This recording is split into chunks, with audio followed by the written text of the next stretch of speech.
Hi, I'm Jerry. I'm an alcoholic. Sober by the grace of God and because these programs work since January the 1st of 1973. I'm not only an alcoholic, I'm other things. I'm a victim of Al-Anon brutality.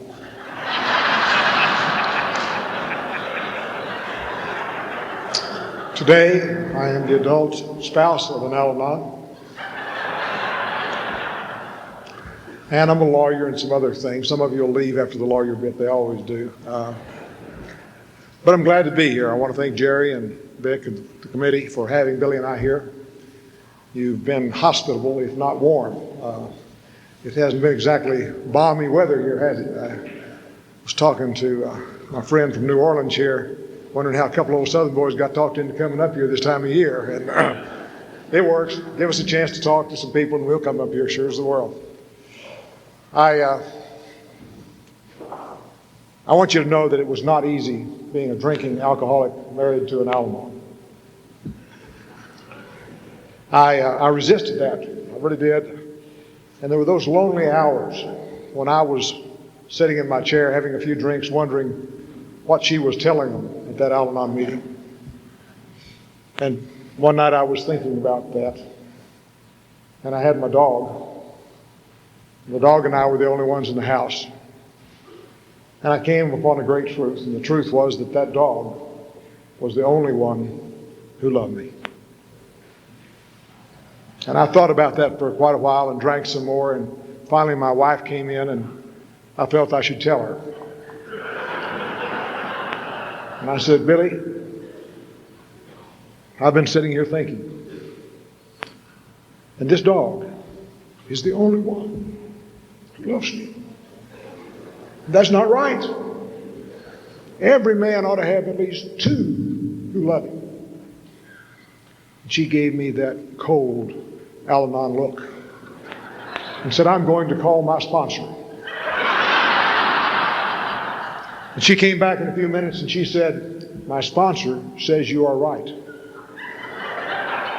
We're going to buy you another dog.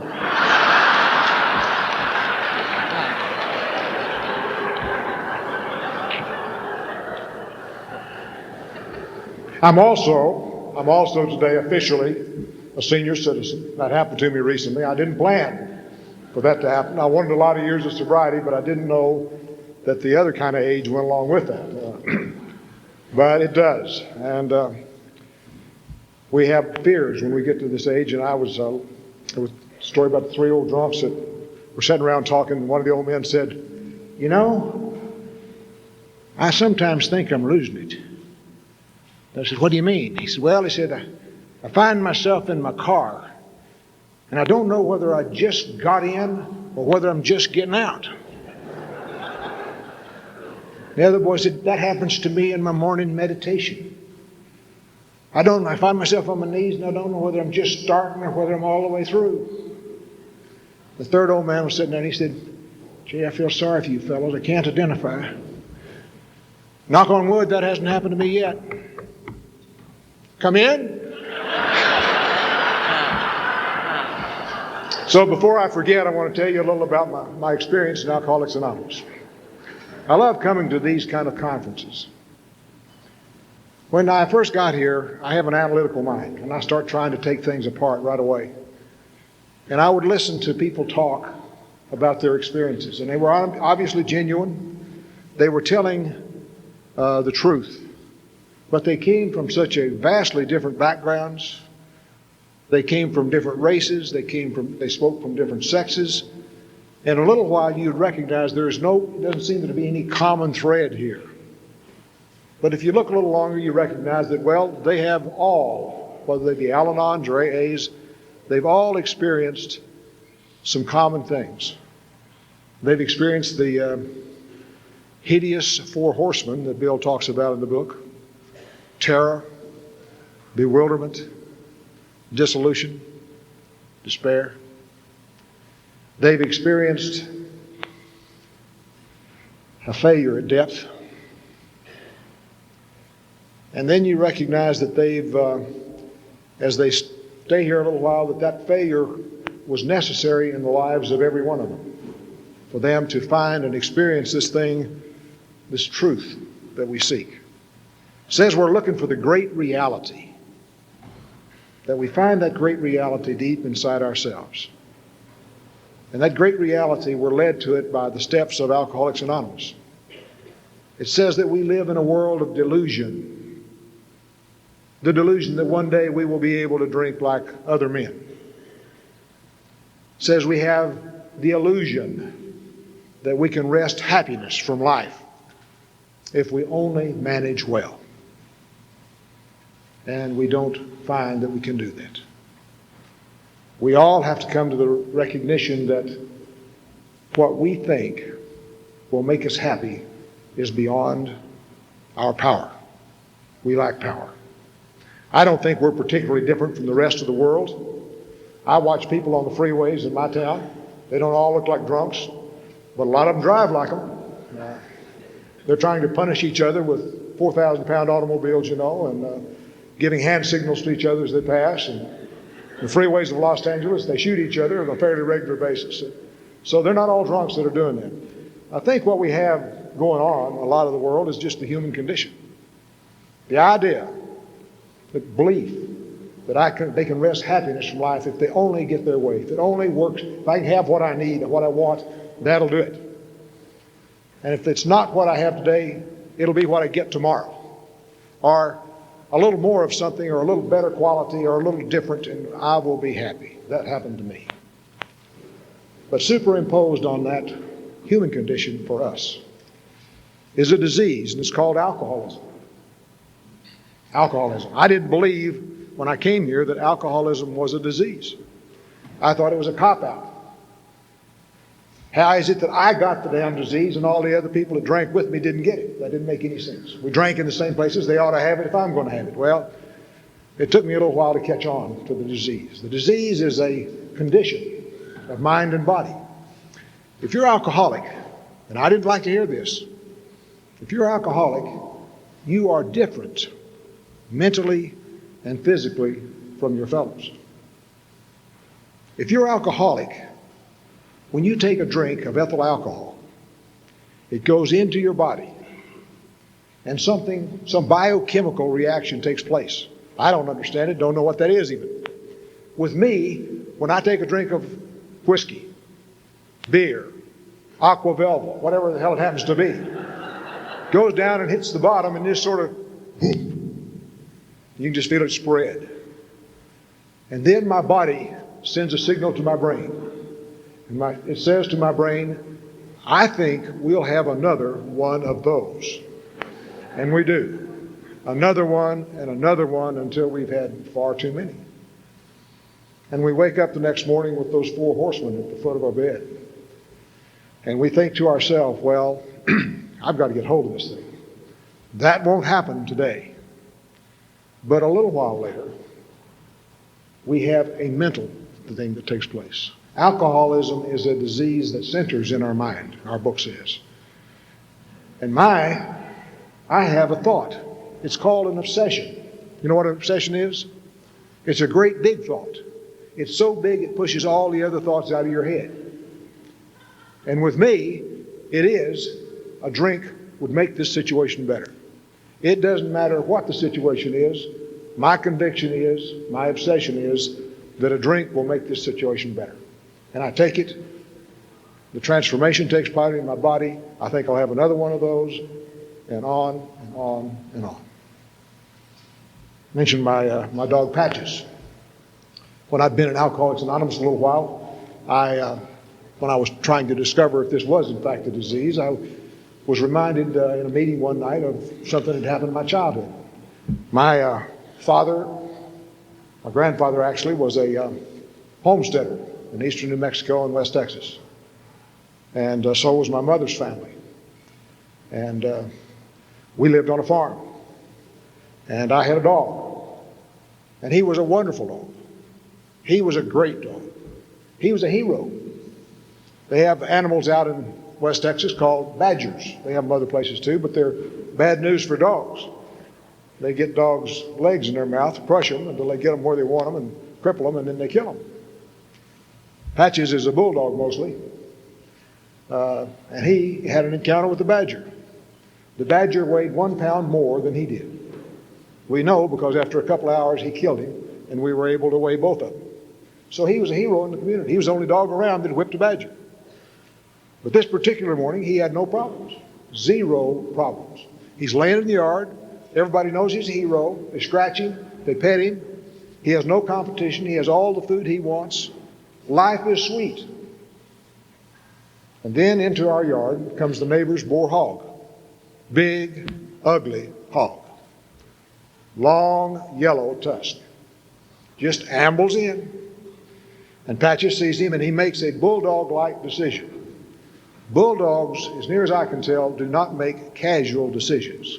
And once they make them, they go. And when they get there, they hang on just as long as they can. That's what he did with the hog. He went sailing out there to get that hog. He got hold of the hog. He was barking and growling. Hog started squealing. Dad came running out of the barn to see what was going on out there, and he got in the middle of that thing, cussing and kicking hogs and dogs. I saw my dog was having problems, and so I go sailing into the middle of that fray. Mother comes out of the kitchen and sees her kid in the middle of that hog-dog contest, and she goes rushing out there. Everybody in the barnyard's got a problem. Chaos reigns. All of us know there's a common solution. Patches, turn loose the hog. Turn him loose. He didn't. He hung on just as long as he could, but finally he got knocked off. As he got knocked off, the old hog got him. He laid open his shoulder and his neck, and he was bleeding pretty good, and stunned him just for a minute. Dad was able to scoop him up off the ground and hold him. Then he was just snapping and snarling and wanted that hog bad. Dad took him over to the water hydrant and ran cold water on him and sent me to the barn for some tar to put on the wound to stop the bleeding and let things get back to normal and get this problem solved and go on with our day. We got the bleeding controlled, turned loose the dog. He went right back and got hold of that hog again. And it's the same deal. There was squealing and barking and cussing and kicking and mothers wringing their hands and kids trying to help the dog, and it was just chaos again. Everybody in the barnyard had a problem. Everybody knew the solution again. Hog knew it, we knew it. Patches turned loose the hog. Well, he came off again. This time, Dad drug him over to that hydrant again and got a piece of rope and he tied him to the hydrant. And he got in the pickup and he drove the hog off. Remove temptation from Patches' sight. And I guess I had the job of being Patches' counselor. Help him understand his life. And I sat with him and I asked him deep penetration questions, like, Patches, did you ever have a good day when you're getting hold of hogs? Does getting hold of hogs bring anything of like happiness to your family? And we went through a whole bunch of these questions, and in 2 hours I had that dog cured. You could tell he was cured. He was laying there on the ground. He had that little smile on his face, that dogs get, and his tongue was hanging out, and his stub of a tail was just wagging back there.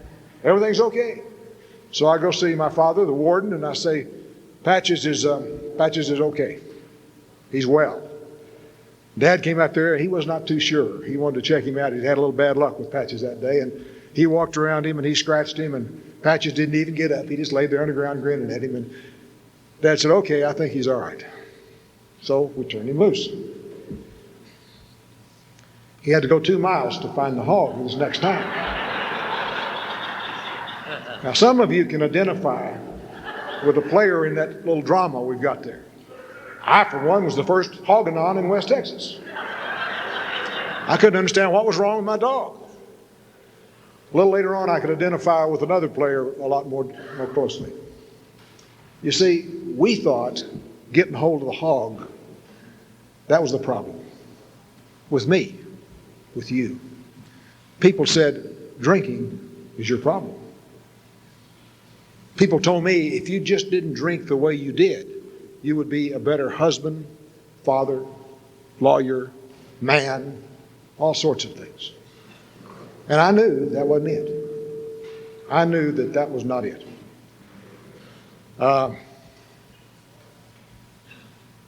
What we don't understand is that old dog had a second problem.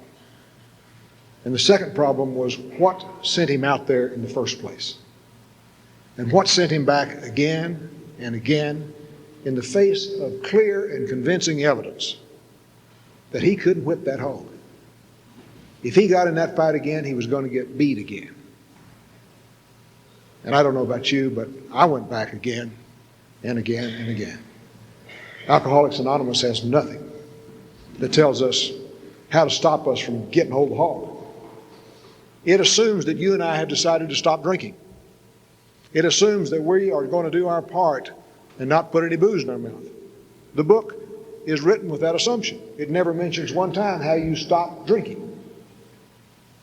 What it tells us is that if we don't make contact with a power greater than ourselves, if we don't have spiritual aid, our choices are to go on trying to blot out life, a life that's intolerable to us, or accept spiritual aid. That seems like that would be a very simple choice. And if it isn't a simple choice to you, I think you're in the right place. Because drinking was dear to me. I liked drinking. I liked being drunk.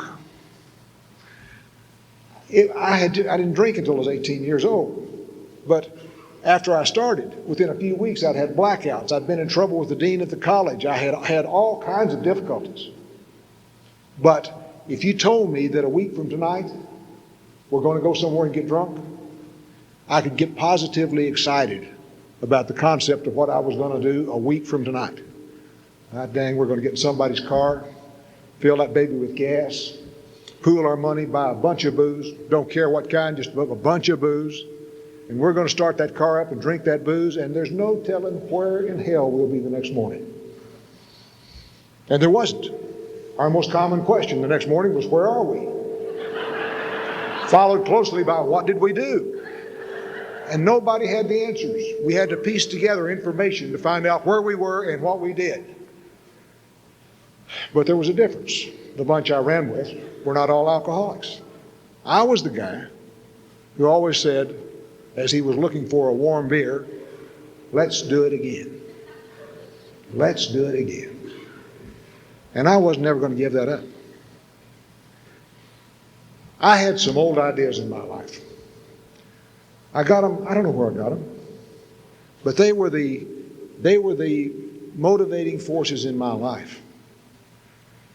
I just picked them up and began to try to live with them.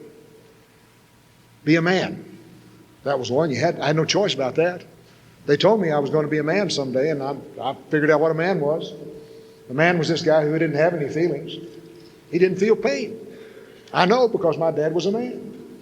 I watched him hammering on a plow one day. He was trying to cut off a bolt with a coal chisel. And he hit that chisel. The chisel flew out of his hand, and he whopped his hand with that hammer, and the blood spurted. And he got up and cussed. You could cuss if you were a man.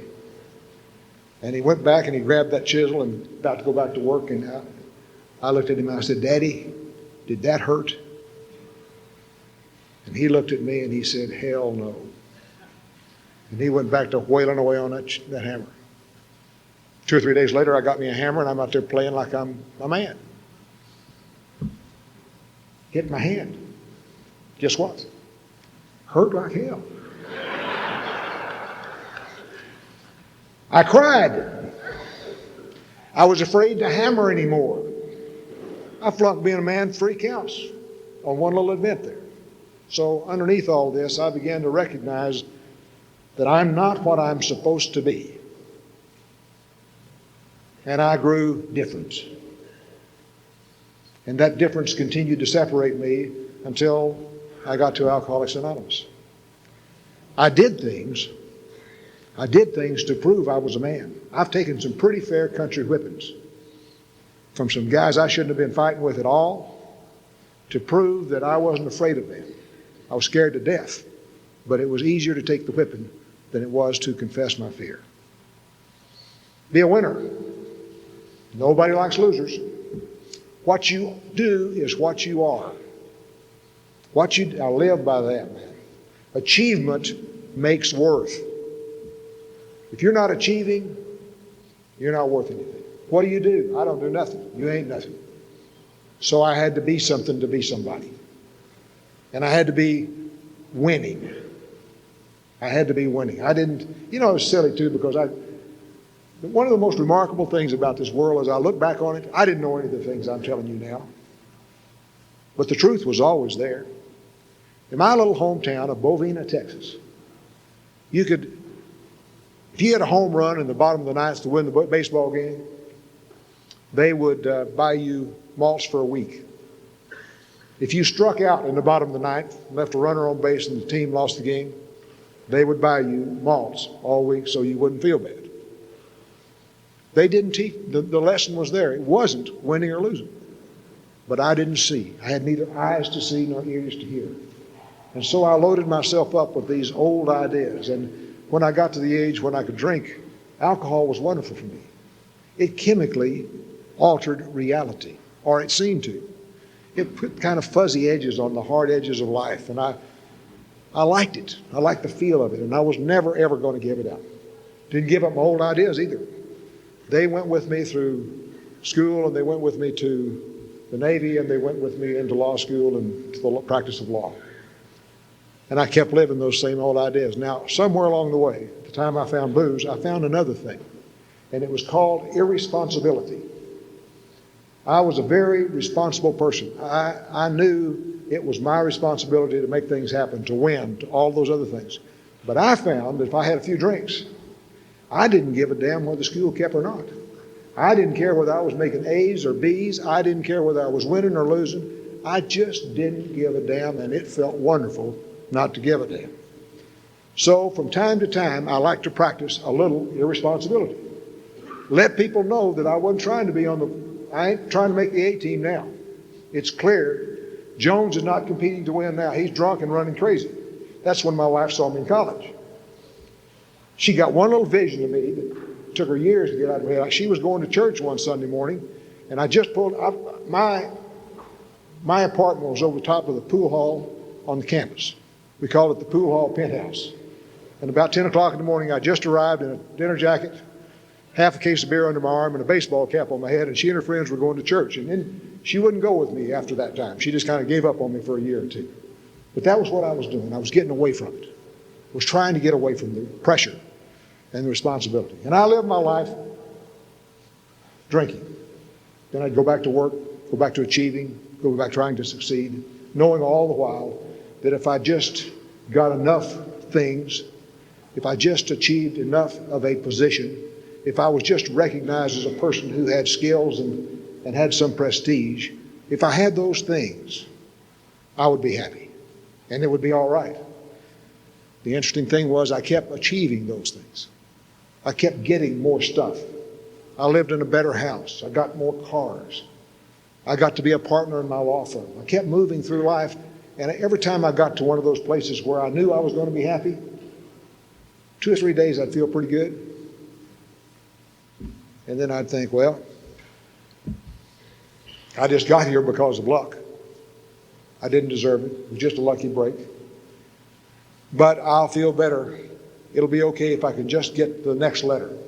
If I can just get to the next spot, get some more, some better, or some different.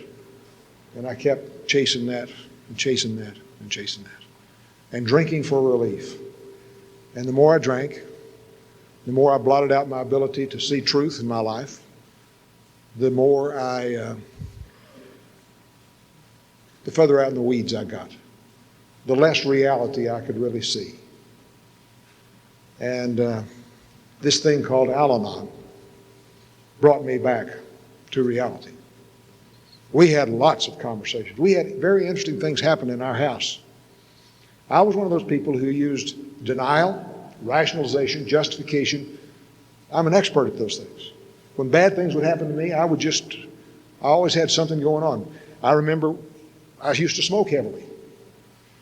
And Billy was always talking to me about smoking and drinking. Now, she was overly sensitive about some things along about this time. She was worried about little bitty holes, tiny little old holes, smaller than a match head, being burned in the blanket in the bed. Kind of ridiculous that anybody be concerned about that. I explained to her that's why you have that nice cover you put over the top of everything else. Cover that up. And that worked until one night I woke up. I'd been drinking quite a bit. And when I drank, I'd get up. Sometimes she'd put me to bed without taking me to the bathroom. And then later I'd wake up and I'd have to find the bathroom, and it's not easy sometimes. It seemed like they moved it. They look a lot like a closet, and you can make mistakes.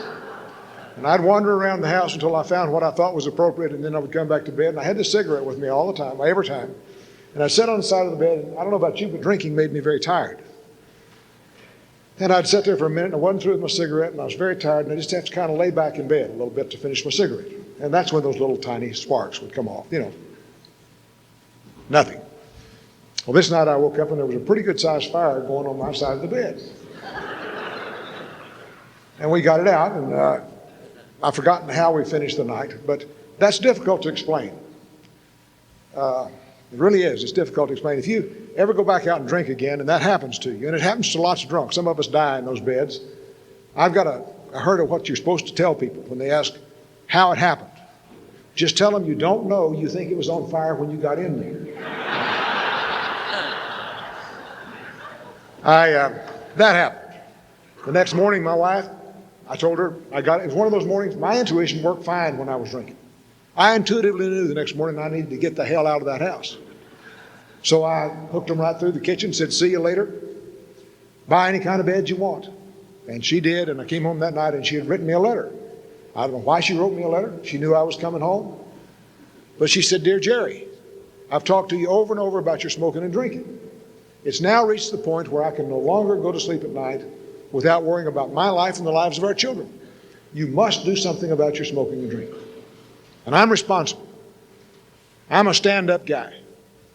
And you know what I did? I quit smoking. Never even occurred to me to quit drinking. I quit smoking, and it's the hardest thing I ever did in my life. Never slowed down my drinking a bit, but I never smoked another cigarette. Blacked out every night, had a pack of cigarettes right beside me beside my green chair on the little table. Never smoked another cigarette. I have a lot of willpower, but it was dominated by alcohol. Anyway, she went to Al-Anon. She didn't consult with me before she went to Al-Anon. She didn't ask my advice. She didn't tell me what they did there. She'd been going for quite a while when I discovered it. My daughter, I asked her where her mother was, and she said she didn't know. She might have gone to one of those meetings. And I said, what kind of meeting are you talking about? And she said, oh, I don't know, Daddy, it's a family meeting. Well, at this point in our life, we had decided that we were going to break up our family in another six months if it didn't get better. It occurred to me that if my wife was going to family meetings under those circumstances, I probably needed a representative present at the meetings. So the next time I saw her, I began to ask her about the meetings. I said, where have you been? And she said, I've been out. Now, when my wife starts answering questions like that tight, she's the best witness I've ever cross-examined. If she does not want to give me information, it's virtually impossible to get it. Where have you been? Out. Out where? Preston Center Shopping Center. Who did you see there? Some friends.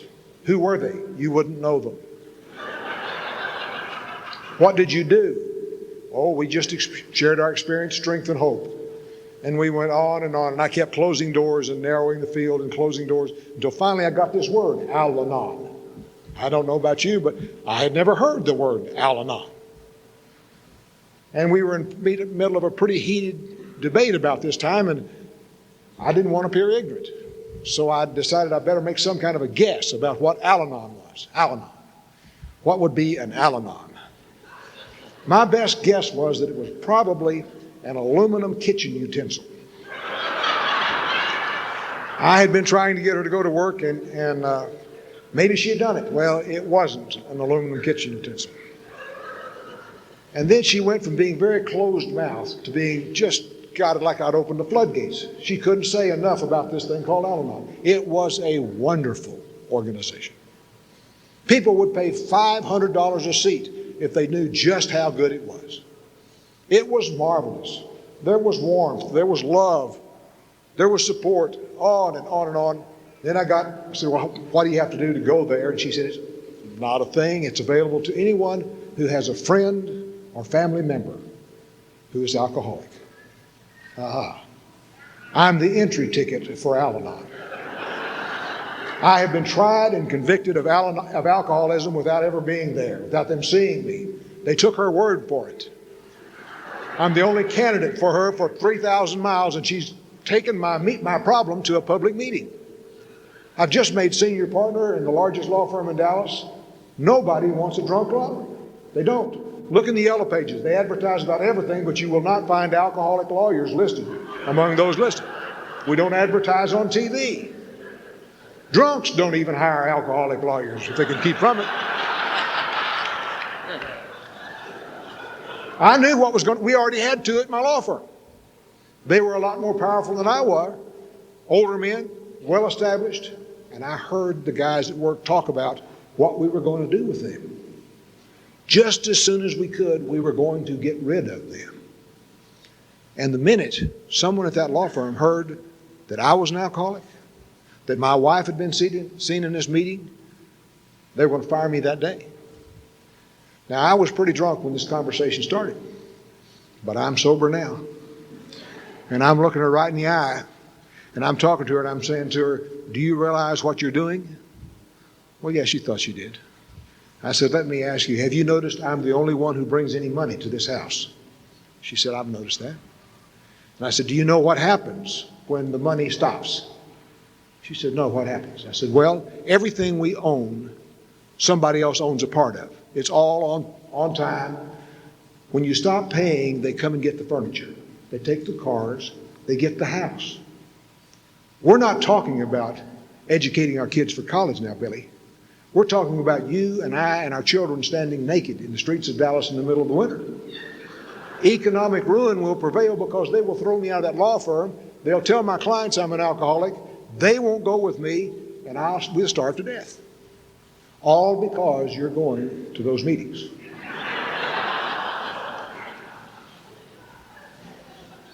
I said, so you understand why you cannot go back to any more meetings? And she said, I need to go to those meetings. I said, Billy, you must not go to the meetings. She said, I think I'm going to go to the meetings. Then I said something loving like, if you go to another damn meeting, I'll kill you just sure as hell. And she didn't stop going, and I didn't kill her. But she drove me crazy. Literature began to appear at strange places around the house, you know. I was given tests designed by some prohibitionist. Nobody who wanted a man to drink would design a test like that, I'll tell you for damn sure. And her sponsor. She says that her sponsor told her to think about saying, this is the day the Lord has made, I shall rejoice and be glad in it. She says that's what happened. And that's what she was doing, is just thinking. My wife has never quite made a distinction between thinking and talking. The two get kind of confused in her mind sometimes. I'm the guy who was laying there. I've consumed a quart of whiskey the night before. My mouth has been open for a long, long time. One of my eyes has gotten propped open against the covers. I have what they call dry socket. I can't close the damn thing. My head is just going whoom, whoom, as my heart beats. And I hear a voice say, this is the day the Lord has made. I shall rejoice and be glad in it. I heard that because I was relatively sure when I heard it that there wasn't going to be a hell of a lot of rejoicing in my life that day. And she did. She got better. As I got worse, she got better. She began to leave me alone. She began to quit hassling me. She quit giving me reasons for being drunk or for getting drunk. She took away my excuses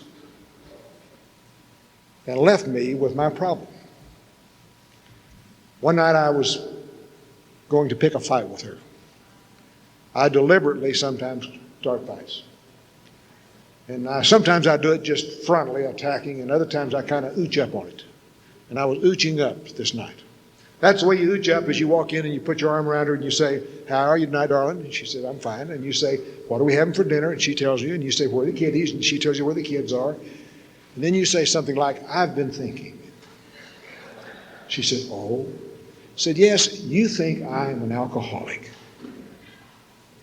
And she says, I don't know whether you are or not.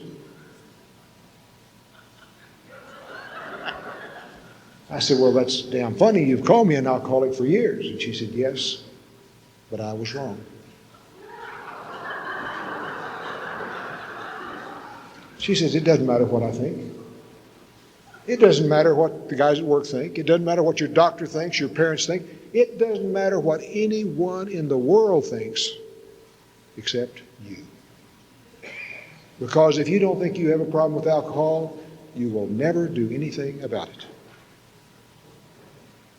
And I made a very, very serious error right here. A good trial lawyer doesn't do this. I asked a question when I had not a goose's idea what the answer was. I said, well, if I wanted to find out if I was an alcoholic, how would I do it?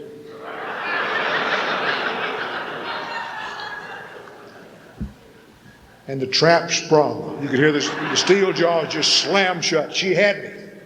I had asked a question about which I had real concern and would kind of like to know the answer. And she had one.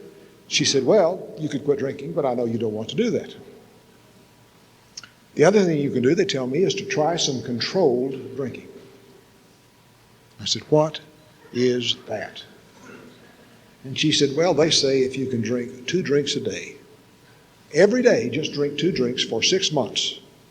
If you can do that, you are not an alcoholic. I said, that is the dumbest damn test I ever heard of in my life. You've been trying to get me to quit drinking for years, and now you want me to drink for 6 more months? And she said, that's it. And I realized I was dealing with a very sick woman, and I got the hell out of there. And I sat down in my green chair, and I began to think about this thing. And the world was coming down around my ears. I was having lots of problems. Somebody needed to do something, and finally I decided I had to get her out of Al-Anon. I just had to get her. Every day I drove to work, I thought, is today the day they will call me in and say, we understand your wife is going to a program for the family of alcoholics, Mr. Jones. They had already asked me if I had a problem. And of course, you know what I told them. Oh, no. I got drunk at that affair because I'd taken some medicine. Or I just hadn't had anything to eat. Or, I always alibied out of it. But no, I didn't have a problem. And now my wife's going to this deal, and I'm scared to death. So I went and sat in my green chair, and I had a few drinks, and I began to think about this. And I didn't do anything quickly. I thought a couple of weeks. Finally, I decided, okay, somebody has got to step up for this family. It looks like it's going to have to be me. I'd been meaning to cut back. When things got leveled off a little bit, I'd been meaning to cut back for several years. I'd been meaning to cut back. I drank about, it's hard to say how much I drank. I drank as much as I could at lunch. Kind of depended on what I did in the afternoon, what I had to do. But when I got home, there was no question. I drank a half quart of beef eater's gin before dinner. I ate a little dinner, and I drank a half a fifth of brandy after dinner. And I did that every day. And I didn't know anybody else who drank like that. And I had been meaning to cut back, and so this is it. I'm going to drink. I'm going to take the damn test. Now, I had to change the test a little bit. Wait, you don't understand. 2 drinks don't do anything for me. But I had a pretty good sized glass. And I was going to do 3 drinks. I was going to have 2 big martinis before dinner and a big brandy after dinner. And then I was going to switch to coffee. And by God, that was reasonable. Prohibitionist or not, if I can do that, nobody can fuss at me. And nobody would have. But that's where I learned that I didn't have alcohol. Alcohol had me. I would have 2 drinks. I had the first one to go down. Pressures of the day would begin to come off my back. I decided not to drink at lunch. I was proud of myself for not having any drinks at lunch. Then the music would start. Da, da, da, da, da, da, da. And up in the grave would come Zorro or whoever he was, and he'd say, well, it's about all the martinis today. And then the voice would come, and it would say, what are you doing? What are you doing? Are you over 21? Who supports this damn family? Who has to go down and fight those dumb judges and those bad lawyers on the other side all day long? Who has to put up with those insistent clients? Are you going to let a bunch of little old ladies in tennis shoes tell you how to drink whiskey? And the answer was no. Hell no. I'm not going to do that. And I'd go to the bar and drink what I wanted to drink, which was the bottle. Or I could go to the bar and I'd say, it's been a bad day. It's been a bad day. There's not going to be any tests today. Tests are off today. I'm going to drink the bottle. Some days I could forget it. But always there was the morning after, and this is the day the Lord has made. I shall rejoice and be glad in it. And I wonder, nobody knew I'm taking this test. No one knew. I knew. What was wrong with me? Good question, huh? What's wrong with me? I gave that test a fair run. I took it for 1.5 years. I never passed the test one time. My life did not improve. There was less and less joy in my life. There was no fulfillment. I couldn't find a purpose for life at all. I was deeply depressed. My body was coming apart. The doctors had told me I had a liver problem and they needed me to stop drinking for 10 days and come back so they could test me without alcohol. And I didn't do that. I never even thought about it. Because if I went back and I was better, they'd say, quit drinking. If it wasn't any better, they damn sure weren't going to tell me to go back to drinking again. So I just didn't go back. And on December 31st, 1972, New Year's Eve, I had had a bad 72 and I was happy to see it go. I needed a new year. I sat on the side of my bed that morning and I thought, what are you going to do with your life, man? What are you going to do with your life? You've tried everything. You've tried that 2-drink deal.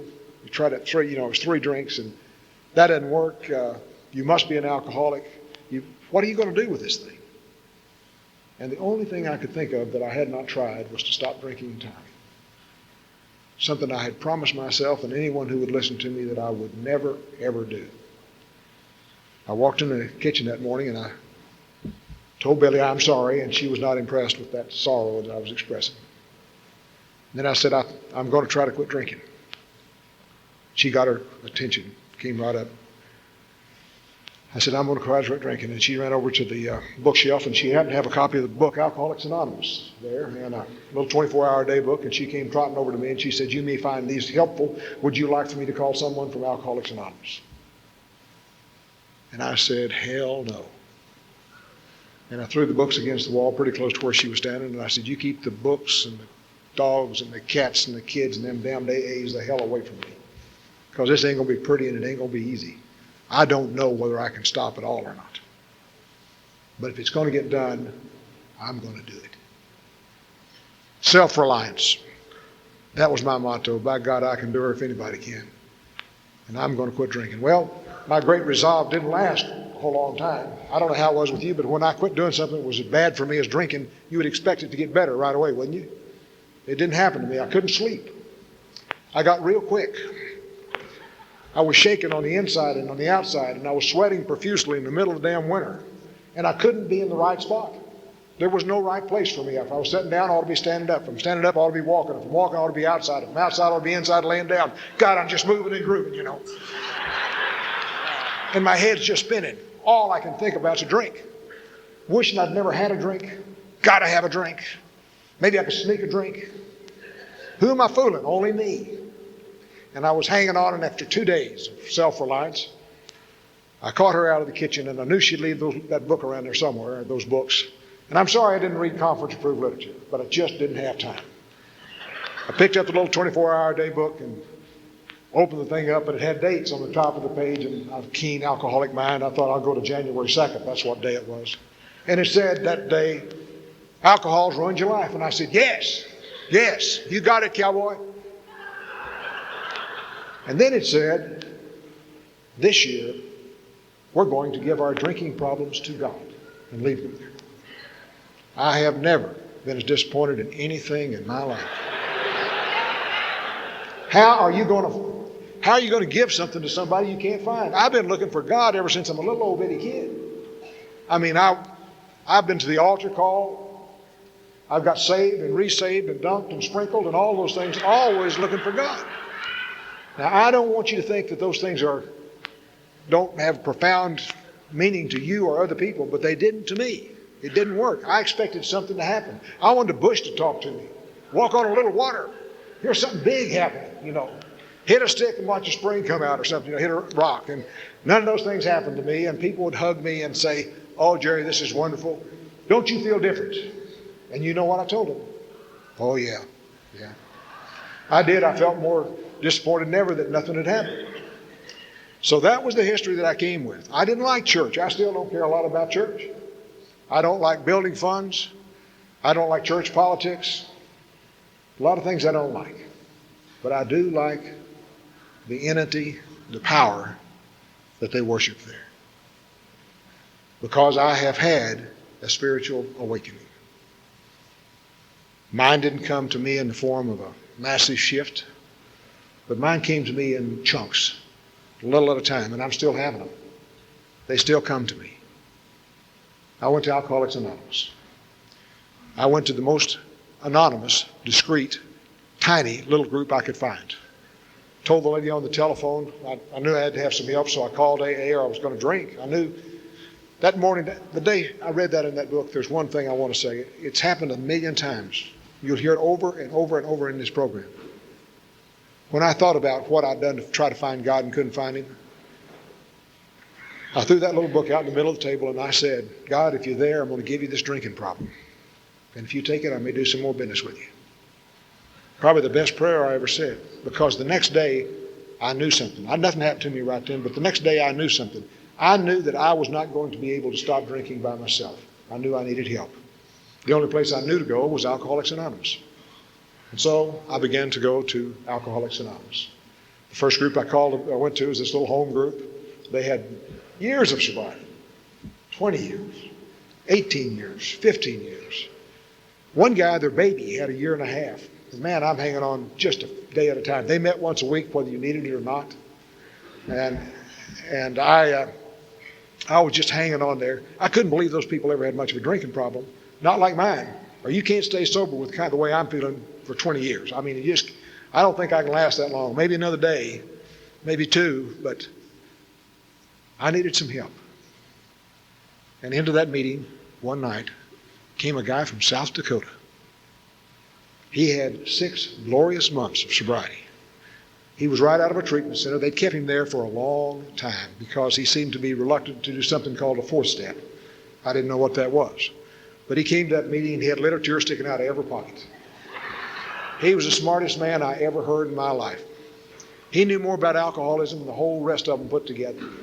And besides that, I could tell he was an alcoholic. He still had the little road maps on his cheek. He was still quick. And we sat there in that meeting and he looked at me and I looked at him and we were quick. And we were dealing with real alcoholics. I followed him right out of that meeting and I said, David.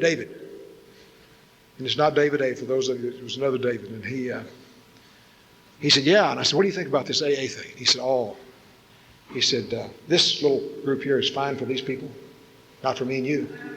We're going to have to get in the middle of Alcoholics Anonymous. We're going to have to go to meetings every night. We're going to have to get sponsors. We're going to have to do the steps. We're going to have to make coffee, whatever the hell that had to do with it. We're going to have to get in the mainstream of Alcoholics Anonymous because we're going to have to change the way we think. To the bedrock of our mind, we've got to go and work and learn to think and react to life in a new way. And the steps of Alcoholics Anonymous are going to teach us how to do that. We don't know now. And the miracle happened for me because I said, where are we going to go? He told me where he was going to go. It was not an area of town where I thought anybody knew me, so it was worth looking into. I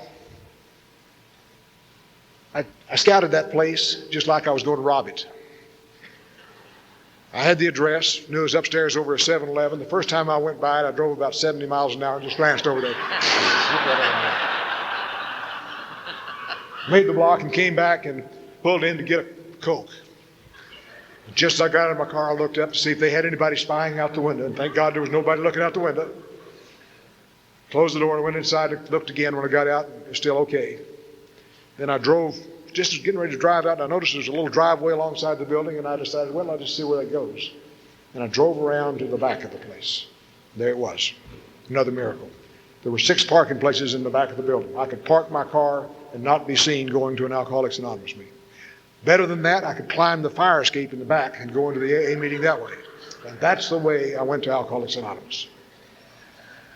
Resisting most everything you told me. Because you see, when we come to Alcoholics Anonymous, we've exercised our best judgment about the way we should live our life.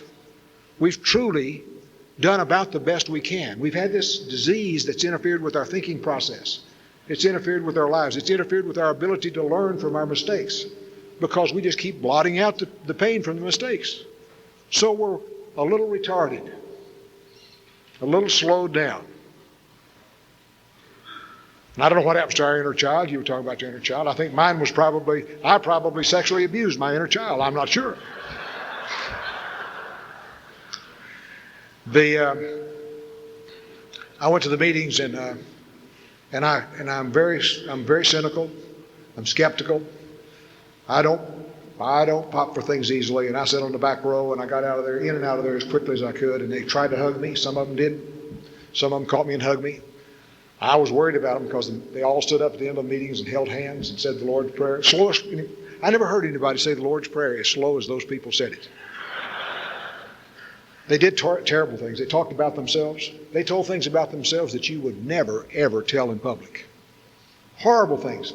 Convulsions, imprisonment, running off from their kids and their wives, wrecks, all kinds of stuff. And every time they told about one of these horrible things, the audience just laughed like hell.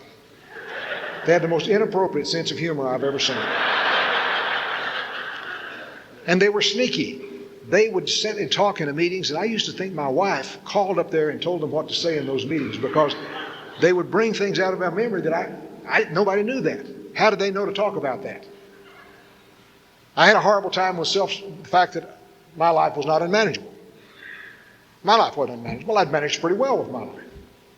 I had a little problem with drinking, but it wasn't unmanageable. And self-centeredness, I wasn't self-centered. I remember the first time I read that part about self-centeredness being at the root of our problems. I skipped the rest of that page. Why should I read about your problems? I don't have that problem. When I was sitting there that night and I got to thinking,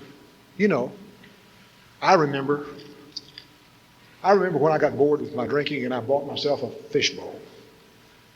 I bought it in an aquarium. I was in a sporting, in a show room for pets, pet shop.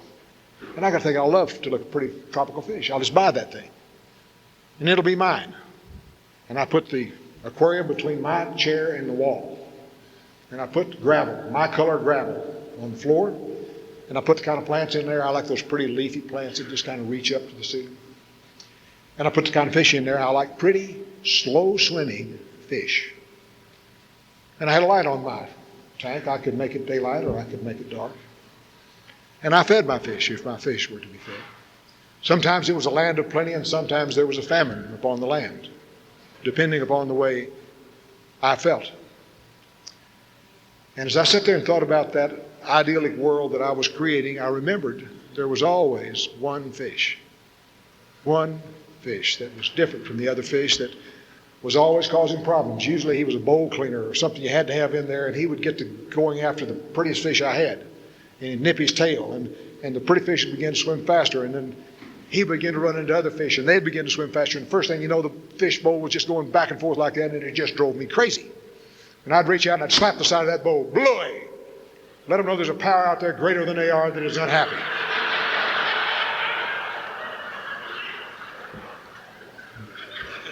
I gave them 3 chances that way. Then I realized, these fish are not learning. They need a hands-on experience with the power. So I bought me a dip net, and I'd catch the bad fish after 3 claps of thunder. The 4th time, I'd put my dip net on him, haul him out of him, hold him on lap, have a drink. Salud.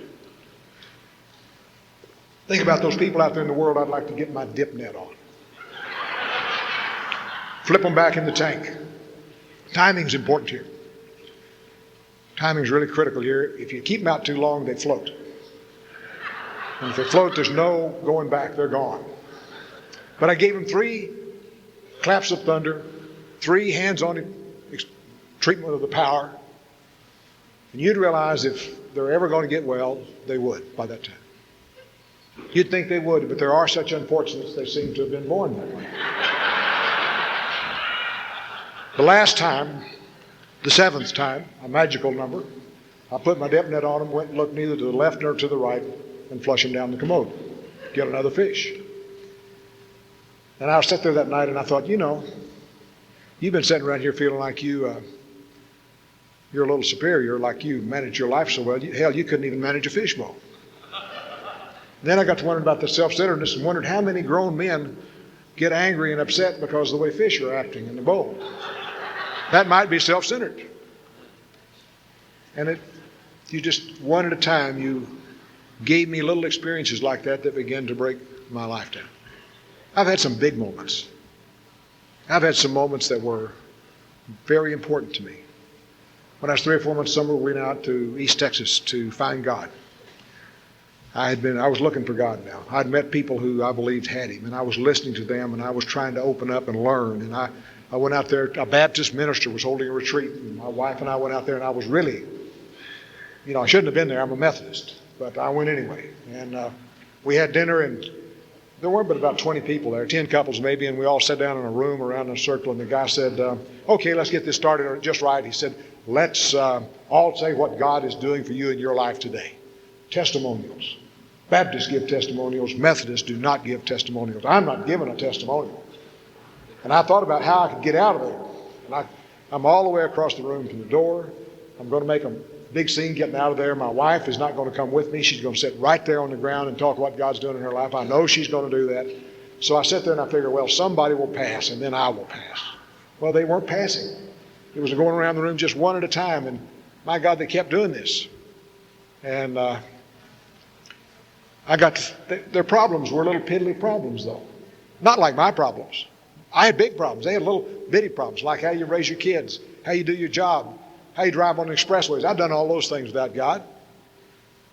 And I got to thinking, I guess I've been sober 4 months now.